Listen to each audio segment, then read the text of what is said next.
Good morning सभी फ्रेंडों को। चलो भी दोस्तों, आज हम 12th क्लास की क्लास लेके आए आपके लिए।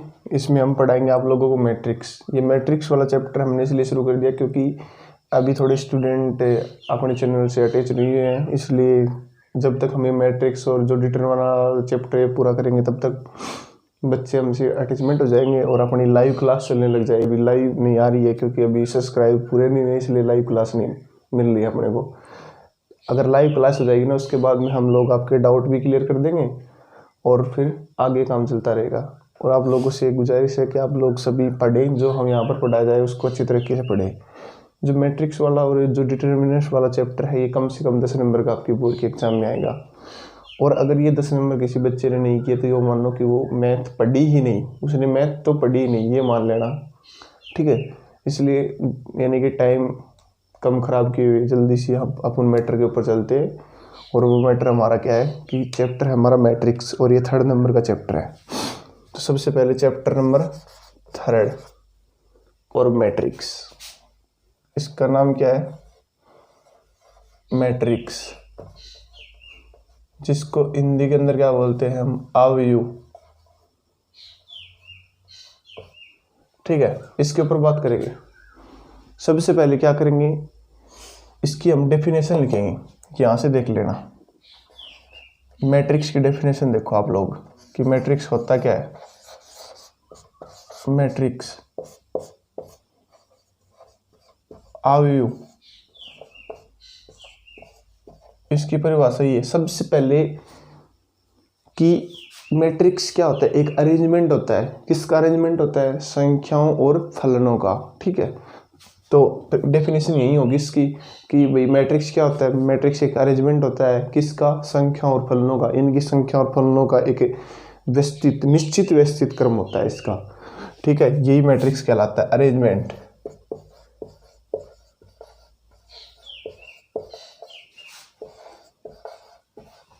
किसका अरेंजमेंट? यानी कि संख्याओं और फलनों का, संख्याओं और फलनों का, ठीक है भाई। ये चीज ध्यान में रख लेना। अब यहाँ से अपनी मैट्रिक्स की डेफिनेशन क्लियर हो गई। अगर आपसे कोई पूछे कि भाई मैट्रिक्स की परिभाषा क्या, आप लोग बता दोगे कि मैट्रिक्स एक अरेंजमेंट होता है किस चीज़ का? संख्या और फलनों का, जिसको हम इंग्लिश के अंदर क्या बोलते हैं? Number and functions. ये चीज़ आप देख लेना, यानी कि दोनों मिक्स चलेंगी, इंग्लिश और हिंदी दोनों। कुछ हिंदी वालों को इंग्लिश में आना पड़ेगा और कुछ इंग्लिश वालों को हिंदी के अंदर जाना पड़ेगा, ठीक है। ये सिस्टम होगा। अब सबसे पहले हम क्या करते हैं, यानी कि मैट्रिक्स से सिंबल क्या क्या होते हैं वो चीज़ आप लोगों को जाननी होगी। इसके 3 सिंबल होते हैं, यानी कि एक तो ये होता है, यानी कि इससे इसको डिनोट किया जाता है। एक डबल पैरेलल लाइन वाला होता है,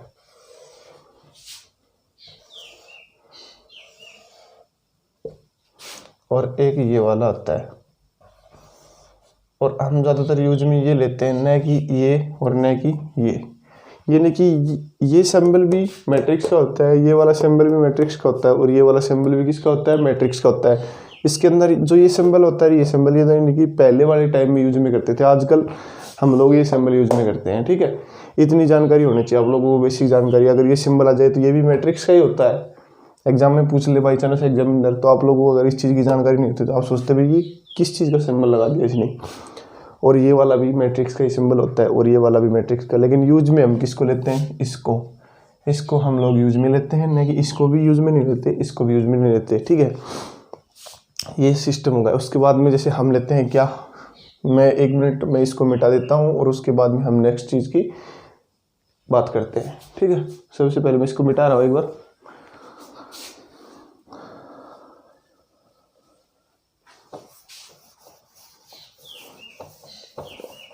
इस क्लास के अंदर भाई हमारी बात होली कि भाई मैट्रिक्स होता क्या है, मैट्रिक्स के सिंबल क्या क्या होते हैं। अब मैट्रिक्स को समझेंगे। सबसे पहले हमने एक एग्जांपल ले लिया, जैसे एग्जांपल नंबर फर्स्ट। एग्जांपल यहीं से लेंगे हम। सबसे पहली बात, एक मोस्ट इंपॉर्टेंट बात क्या है कि जो मैट्रिक्स होता है उसको हम कैपिटल अल्फाबेट के अंदर प्रदर्शित करते हैं, ठीक है। किसमें? कैपिटल। यानी कि जैसे मैंने मान लिया कैपिटल ए मान लिया यहाँ पर, और ये मैट्रिक्स ले लिया, और इसके अंदर मान ले लिया मैंने 2 6 8 3 5 7 1 3 1, ये हमने एक मैट्रिक्स ले लिया। इसके अंदर क्या करना पड़ेगा, सबसे पहले हमें ये चीज़, इस चीज़ की जानकारी होनी चाहिए, किस चीज़ की, कि यानी कि मैट्रिक्स होता है उसको हम कैपिटल यानी कि अल्फ़ाबेट से डिनोट करते हैं। उसके बाद में हम क्या करेंगे, यानी कि जो मैट्रिक्स होता है उसके अंदर हमें इस चीज़ का पता होना चाहिए कि भाई इसमें रो कौन सी होती है, कॉलम कौन से होते हैं, ठीक है, इस चीज़ की जानकारी होनी चाहिए मैट्रिक्स के अंदर। वो जानकारी हम लेंगे। जैसे ये लाइनें होती है ना ऐसे वाली, जिनको हम हिंदी में क्षैतिज रेखाएं बोलते हैं, इन लाइनों को हम क्या बोलेंगे, रो, यानी कि इसको नाम दे दिया हमने R1 कि रो नंबर फर्स्ट, यानी कि हिंदी में इसको क्या बोलते हैं, पंक्ति फर्स्ट। क्या बोलते हैं, पंक्ति फर्स्ट। अब सेकंड रो की बात करते हैं, इसको हमने नेम दे दिया R2, यानी कि रो नंबर 2। हिंदी में इसको हम क्या बोलेंगे, पंक्ति सेकंड, पंक्ति नंबर सेकंड। उसके बाद में हम इसको देते हैं थर्ड नंबर वाली पंक्ति को, यानी कि रो नंबर 3, इसको हिंदी में हम क्या बोलेंगे, पंक्ति नंबर थर्ड, ठीक है। अब बात करते हैं यानी कि जो खड़ी वाली इनकी, यानी कि ये खड़े हुए हैं, इनको क्या बोलते हैं हम, कॉलम, यानी कि इसको हमने बोल दिया C1, इसको हमने बोल दिया C2, इसको हमने बोल दिया C3। हिंदी में इसको हम क्या बोलते हैं, स्तंभ,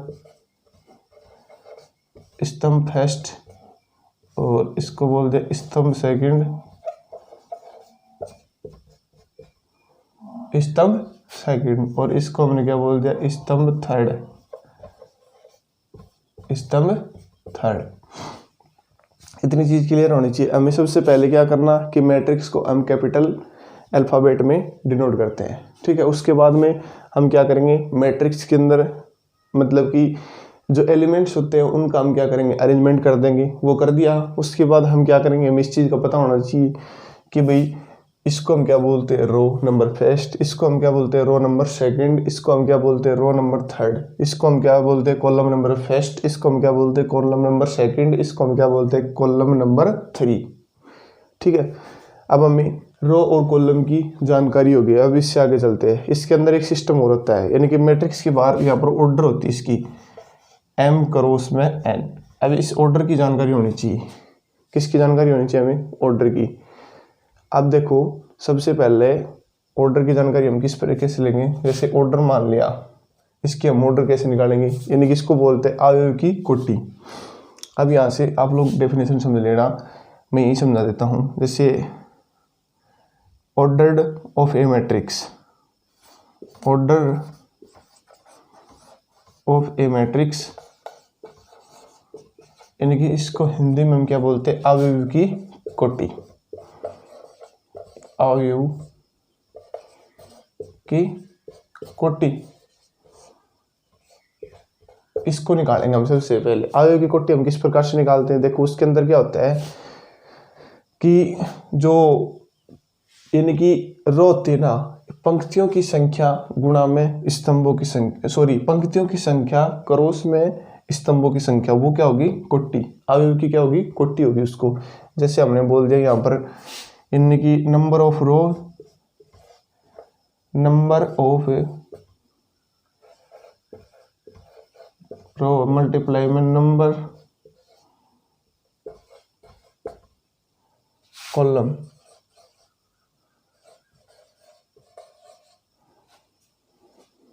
ठीक है। इसके अंदर हम क्या कर रहे हैं, ऑर्डर निकालना है। किसकी, ऑर्डर इज इक्वल टू, यानी कि इसकी कोटि निकाल लें, कहने का मतलब हिंदी के अंदर। अब यहाँ पर देखो यानी कि जो रो है ना 1 2 3 कितनी है, 3, वो रख देंगे यहाँ पर। ऑर्डर इज इक्वल टू यहाँ पर कितनी है, 3। अब ये क्रॉस का साइन क्रॉस कर दिया। अब उसके बाद नंबर ऑफ कॉलम 1 2 3, यानी कि कॉलम कितने हैं, ये हो गई। मतलब कि इस ऑर्डर कितनी होगी यहाँ पर, कोटि, हिंदी में इसके बोलते हैं यानी कि ऑर्डर ऑफ मैट्रिक्स, यानी कि अवयव की कोटि कितनी हो गई, 3 क्रॉस 3। इस अवयव की कोटि ये हो गई, यानी कि ऑर्डर, यानी कि 3 क्रॉस 3, ठीक है। इतना सिस्टम हो गया। अब मैं इसको मिटा रहा हूँ, आप लोग इसकी स्क्रीनशॉट ले सकते हैं।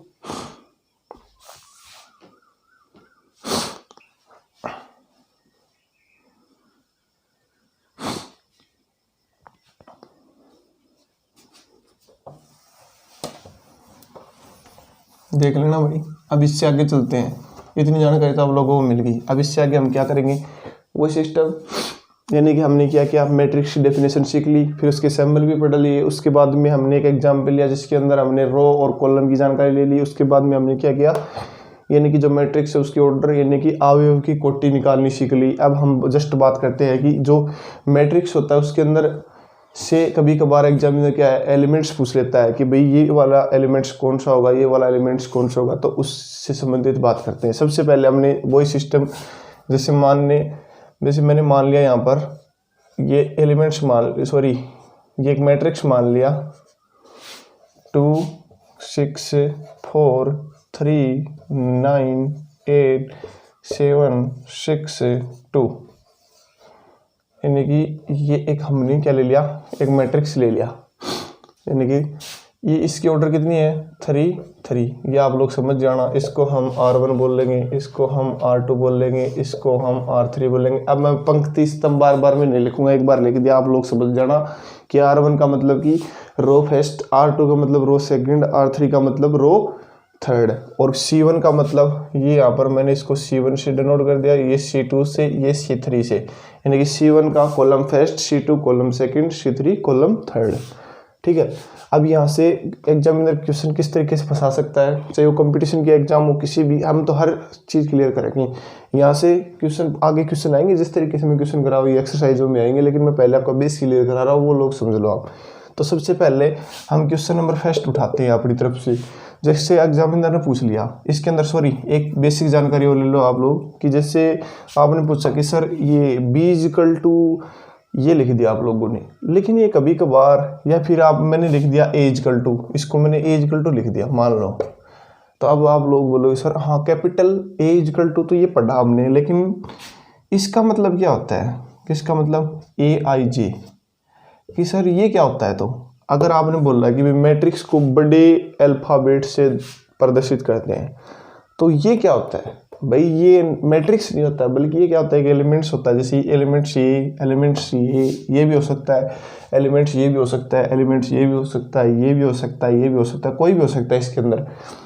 तो इसके अंदर हम आई का मतलब क्या होता है, आई का मतलब कि मैं समझा रहा हूँ, आप लोग लिख लेना, इतनी बेसिक बात मैं लिखने वाला नहीं हूँ। अगर मैं इतनी बातें लिख दूंगा तो आप लोग क्या लिखोगे फिर। यहाँ पर क्या है, आई यहाँ पर क्या प्रदर्शित करता है इसके अंदर, मैट्रिक्स के अंदर। आई का मतलब कौन सी रो है, यानी कि रो की संख्या को प्रदर्शित करता है। किसको, रो की संख्या को। आई क्या करता है, रो की संख्या को प्रदर्शित करता है। ठीक है। जे किसको करता है, कॉलम की संख्या को प्रदर्शित करता है। ठीक है, इतनी बात ध्यान में रख लेना आप। यानी कि आई किसको प्रदर्शित करता है, यानी कि रो कौन सी नंबर वाली रो है, यानी कि रो नंबर फर्स्ट है या रो नंबर सेकंड है या रो नंबर थर्ड है। और जे किसको प्रदर्शित करता है, ये भी सी को, जैसे कॉलम नंबर फर्स्ट है, कॉलम नंबर सेकंड है, कॉलम नंबर थर्ड है, उसको प्रदर्शित करता है ये चीज़। ठीक है, इतनी क्लियर होनी चाहिए। अब हम आगे क्वेश्चन कर सकते हैं। मैं इसको मिटा रहा हूँ, ये बात आपकी बेसिक जानकारी के लिए बताई थी, ये कोई इतनी इंपॉर्टेंट बात नहीं है, लेकिन कुछ कुछ बच्चे ऐसे होते हैं जिनको इस चीज़ का भी ज्ञान नहीं होता है। तो यहाँ से क्वेश्चन लूँगा मैं। अब क्वेश्चन करेंगे अपन 2-4। क्वेश्चन नंबर फर्स्ट है, ये देख लो, मैंने बोल दिया कि भाई एग्जामिनर ने बोल दिया A33 की वैल्यू पुटअप करो। तो सबसे पहले मैंने बताया था कि AIJ, यहाँ पर आप लोगों को I क्या दिखाई दे रहा है, 3, और I मैंने क्या बताया था, I को हम किससे प्रदर्शित करते हैं, I क्या होता है यहाँ पर, I रो नंबर 3, यानी कि रो नंबर कौन सी, 3, रो कौन सी होगी 3, ये वाली। मैं इसके सर्किल कर रहा हूँ भाई, समझ जाना आप लोग। ठीक है। अब भाई आती है जे की बारी, AIJ। जे मैंने बताया था किसको, कॉलम नंबर, यानी कि कौन सा number column, third number column, यानी कि ये ले लिया हमने कॉलम नंबर थर्ड। तो इसकी वैल्यू क्या आई, जो कॉमन होगी वो, यानी कि इसका आंसर क्या आएगा, A33 इजिकल टू 2। ये हमारा आंसर बिल्कुल इजी सा प्रश्न है, लेकिन आप लोगों को ये समझ में नहीं आएगा ना कि ये A33 क्या होता है, यानी कि कौन सी कॉलम होती है, कौन सी स्तंभ पंक्ति होती है इसके अंदर, वो चीज़ बिल्कुल क्लियर होनी चाहिए आप लोगों की। अगर ये नहीं होगी तो आप आंसर नहीं निकाल सकते, और ये अगर क्लियर होगी तो आप आंसर बिल्कुल निकाल सकते हो। ठीक है। अब क्वेश्चन नंबर सेकंड लेंगे हम इसके अंदर। जैसे क्वेश्चन ले सकते हैं, जैसे मैं इसने पूछ लिया कि A13 की वैल्यू पुटअप करो, फाइंड आउट कर दो, फाइंड कर दो। अब क्या करना है, A13 की वैल्यू फाइंड करनी है हमें। अब इसके अंदर देखो वही सिस्टम कि आई की वैल्यू 1, 1 का मतलब यानी कि रो नंबर 1, रो नंबर 1 कौन सी है, ये वाली, इसको ले लिया हमने। अब बात करता है जे की वैल्यू 3, यानी कि कॉलम नंबर 3, यानी कॉलम नंबर 3 कौन सा, ये है वाला, और इसका कॉमन कौन सा है 4, यानी कि हमारी A13 की वैल्यू क्या हुई, A13 की वैल्यू कितनी हुई 4, यही हमारा आंसर होगा। इस टाइप के क्वेश्चन आप कर सकते हो। अगर कोई मैट्रिक्स देगा और मैट्रिक्स के अंदर से अगर कोई मैट्रिक्स की वैल्यू उसकी कोई एलिमेंट्स की वैल्यू पूछ लेगा, यानी कि कहने वाले कोई अवयव की वैल्यू पूछ लेगा, तो आप लोग इस प्रकार से निकाल सकते हो। ठीक है, अगर कोई परेशानी हो तो आप लोग बता देना। अब मैं यहीं पर थोड़ा सा एक जिक्र और कर लेता हूँ आप लोगों के साथ, कि जैसे बस वो आप लोगों को नोट नहीं कराऊंगा, वो बात बताने वाला हूँ। जैसे ऑर्डर, अगर क्वेश्चन के अंदर मैट्रिक्स की ऑर्डर पूछ ले तो आप लोग डायरेक्ट बता सकते हो कैसे, कि मतलब कि मैट्रिक्स ऑर्डर निकालने के लिए क्या करेंगे हम, यानी कि नंबर ऑफ रो और नंबर ऑफ कॉलम मल्टीप्लाई कर देंगे, सॉरी क्रॉस का साइन कर देंगे उसके साथ, तो वो क्या हो जाएगा, वो तो हमारी ऑर्डर हो जाएगी। अगर आपसे पूछे कि भाई इस मैट्रिक्स के अंदर कितने एलिमेंट्स हैं, उसके अंदर हम क्या करेंगे, यानी कि जो ये रो है और ये कॉलम है, इनके नंबर को हम क्या कर देंगे, मल्टीप्लाई कर देंगे, वो ही हमारा क्या होगा, एलिमेंट्स हो जाएगी इसके अंदर, कि मतलब इस मैट्रिक्स में एलिमेंट्स के नंबर कितने हैं, यानी कितने एलिमेंट्स हैं।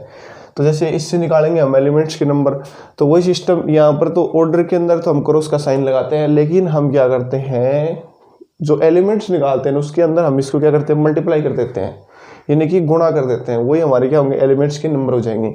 तो यहाँ से अगर हमें एलिमेंट्स पूछ ले कि 20 के अंदर कितने एलिमेंट्स है, तो यानी कि 1 2 3, यानी रो कितनी है 3, और कॉलम 1 2 3, यानी कॉलम भी हमारे पास कितने हैं 3, इन दोनों को क्या कर देंगे हम, मल्टीप्लाई कर देंगे, तो यानी हमारे पास एलिमेंट्स कितने आ जाएंगे 9। और वैसे गिन के देखो 1 2 3 4 5 6 7 8 9, वैसे हम काउंट करेंगे तो भी 9 एलिमेंट्स इसके अंदर।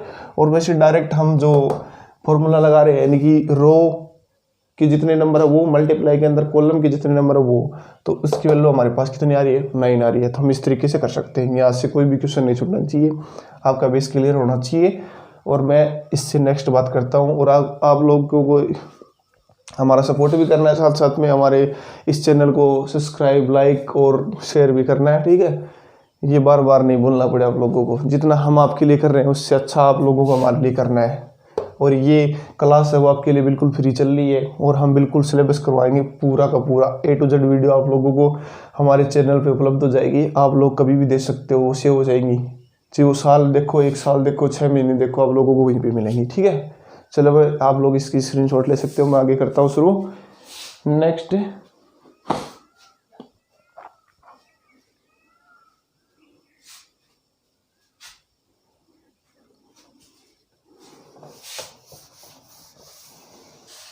अब बात करते हैं हमें मैट्रिक्स के टाइप। ठीक है, कि मैट्रिक्स के टाइप कौन कौन से होते हैं, उससे संबंधित बात कर लेते हैं थोड़ी सी। मैट्रिक्स के टाइप देख लो,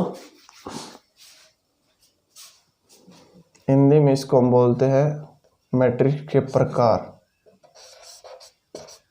सॉरी भाई, एक बार मार्कर दूसरा लेता हूँ, इसमें इंक खत्म हो गई लगती है मेरे को।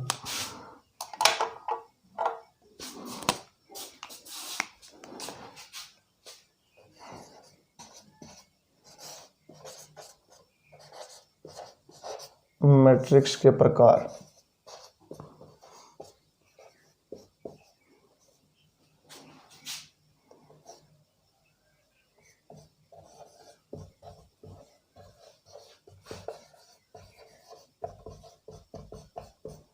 मैट्रिक्स के प्रकार।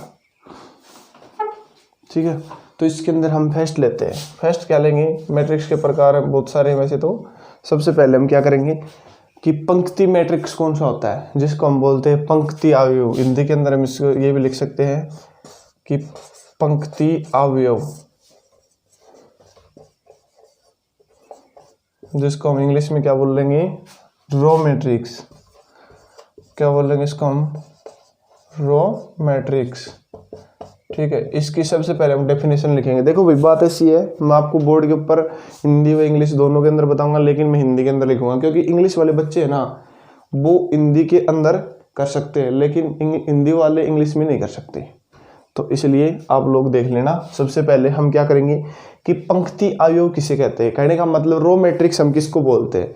रो मैट्रिक्स में क्या होता है कि पंक्ति अवयव वह अवयव होता है जिसमें केवल एक ही पंक्ति हो। तो इंग्लिश में आप लोगों को बताऊं मैं कि रो मैट्रिक्स वह होता है जिसके अंदर क्या हो, वह मैट्रिक्स जिसके अंदर क्या हो, यानी कि रो की संख्या कितनी हो, 1 हो, वो क्या कहलाता है, रो मैट्रिक्स कहलाता है। ठीक है, आप लोग समझ गए होंगे। तो सबसे पहले हम क्या करेंगे, पंक्ति अवयव किसे कहते हैं। यानी कि रो मैट्रिक्स वह मैट्रिक्स होता है, जैसे मैं लिख देता हूं यहाँ पर कि पंक्ति अवयव वह अवयव है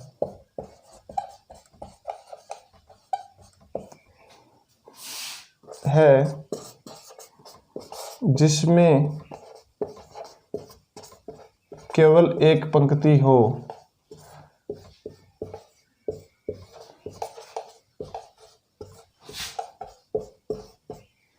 पंक्ति अवयव कहलाता है, पंक्ति अवयव कहलाता है।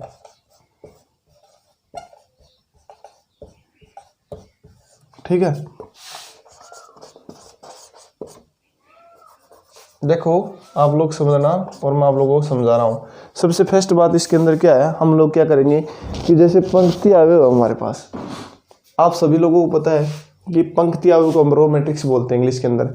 अब आपसे पूछे कि भाई रो मैट्रिक्स किसे कहते हैं। रो मैट्रिक्स उसे कहते हैं जिसके अंदर, जिस मैट्रिक्स के अंदर रो की संख्या यानी कि नंबर ऑफ रो कितनी होंगी, 1, वो क्या कहलाएगा, रो मैट्रिक्स कहलाएगा। हिंदी में हम लोग इसको क्या बोलते हैं, पंक्ति अवयव। पंक्ति अवयव किसको कहते हैं कि पंक्ति अवयव वह अवयव होता है जिसमें केवल एक पंक्ति हो, पंक्ति अवयव कहलाता है। जैसे हम एग्जाम्पल लेंगे इसके अंदर, 2-4 एग्जाम्पल कर लेते हैं। जैसे एग्जाम्पल नंबर 1, जैसे ये ले लिया हमने, एक बना ली फिगर, इसके अंदर मैंने वैल्यू रख दी, 1 रख दी, 2 रख दी, 3 रख दी, 4 रख दी, जैसे ले लिया। इसके अंदर मैंने ऑर्डर निकालनी बताई थी आपको, यानी कि रो कितनी रो है यहाँ पर 1, यानी कि यहाँ पर पहले तो 1 लेंगी, ऑर्डर ऐसे तरीके से निकालते हैं। फिर उसके बाद में कॉलम कितने हैं, यानी कि 1 2 3 4 कॉलम है, इसको ये रख दिया, यानी कि ये क्या कहलाएगा, एक पंक्ति अवयव कहलाएगा। कहने का मतलब रो मैट्रिक्स कहलाएगा। एग्जाम्पल नंबर 2, एग्जाम्पल नंबर 2, जैसे example number 1, example number 2, example number दूसरा लेंगे हम, जैसे ले लिया हमने 6 3 9। इसको हम किस प्रकार से प्रदर्शित कर सकते हैं, जैसे यहाँ पर आपको पता है रो तो कितनी है, 1 है, कॉलम कितने हैं, 1 2 3, यानी कि सबसे पहले हम रो की संख्या लिखेंगे 1, फिर क्रॉस का साइन कर देंगे 1 2 3, यानी कि ये 3 हो गया। ठीक है, ये हमारा सिस्टम हो गया। अब बात है और बाकी कल करेंगे। ठीक है, यानी कि इतना ही काफ़ी आज के लिए। आप लोगों को मैं ये बताना चाह रहा हूँ कि आप लोग 2 नोटबुक ले लेना, एक तो रफ एक सफ। रफ के अंदर पहले जो वीडियो चलेगी उसके साथ साथ आप लोग उतार लेना, उसके बाद में आप सब उतार लेना। और आपसे मैं एक वादा करता हूँ कि आप लोग रेगुलर अगर वीडियो देखोगे तो मतलब एग्ज़ाम देने के बाद में आप लोग देख लेना, 100 में से 100% रिजल्ट मिलेगा आप लोगों को। ये मेरा आपसे वादा है, और आप लोगों की मर्जी, जो करोगे वो करोगे, लेकिन एक बार फ्री के अंदर इस चैनल के अंदर आप पढ़ के देखना। ठीक है, ये आपसे गुजारिश है। ठीक है, बाय। आज के लिए इतना ही, और बाकी कल मिलते हैं।